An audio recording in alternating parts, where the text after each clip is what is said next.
जी, मेरा नाम सुरेंद्र नाथ गौतम है। मैं अखिल भारतीय मध्याह्न भोजन रसोइया महासंघ का प्रदेश संरक्षक हूं। आज हम लोग रसोइयों के 7 सूत्री मांगों को लेकर के जिला मुख्यालय मऊ पर एक दिवसीय धरना प्रदर्शन करने के लिए बैठे हुए हैं। हम लोगों की मांग है कि सरकार का जो नियुक्ति शासनादेश है रसोइयों का, तो उस नियुक्ति शासनादेश में ये व्यवस्था है कि जब रसोइया विद्यालय पर छात्र संख्या कम हो जा रही है तो इन रसोइयों को निकाल करके बाहर कर दिया जा रहा है, जबकि छात्र संख्या कम होने में हम रसोइयों की कोई गलती नहीं है। विद्यालय पर जब छात्र संख्या कम हो रही है तो किसी ग्राम प्रधान और किसी जो है कि हेडमास्टर पर कार्रवाई नहीं हो रही है, किसी खंड शिक्षा अधिकारी पे कार्रवाई नहीं हो रही है, किसी जिला बेसिक शिक्षा अधिकारी पे नहीं कार्रवाई हो रही है, लेकिन रसोइयों को सरकार को बहुत ज़्यादा पैसा दे रही है। 2000 रुपये का मानदेय है और वो सरकार को बड़ा भारी पड़ रहा है, रसोइयों को निकाल करके बाहर कर देने का काम कर रही है।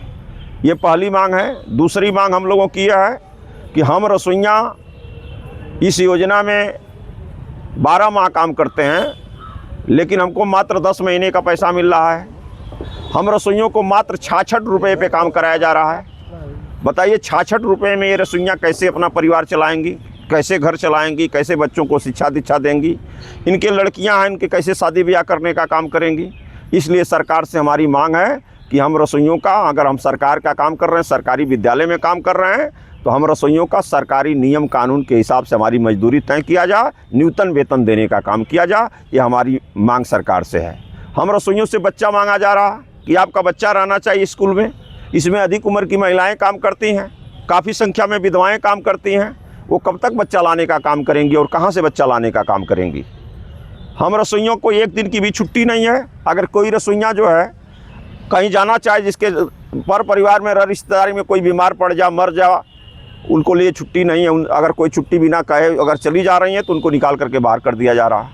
रसोइयाँ खाने पर गिर जा रही हैं, खाना उनके ऊपर गिर जा रहा है, गैस फाट जा रहा है, सिलेंडर में आग लग जा रही है, मर जा रही हैं, जल जा रही हैं। सरकार की कोई जवाबदेही नहीं है और उनके परिवार को कोई देखने वाला नहीं है। इसलिए सरकार से हम मांग कर रहे हैं कि रसोइया का निःशुल्क दुर्घटना बीमा कराया जाए और कोई अगर दुर्घटना होती है तो उसके परिवार को कम से कम 10 लाख रुपए का मुआवजा देने का काम किया जाए। इन्हीं मांगों को लेकर के सरकार से काफ़ी दिनों से हम लोग आंदोलित हैं और अपनी मांग कर रहे हैं कि सरकार हमारी मांग को पूरा करने का काम करे।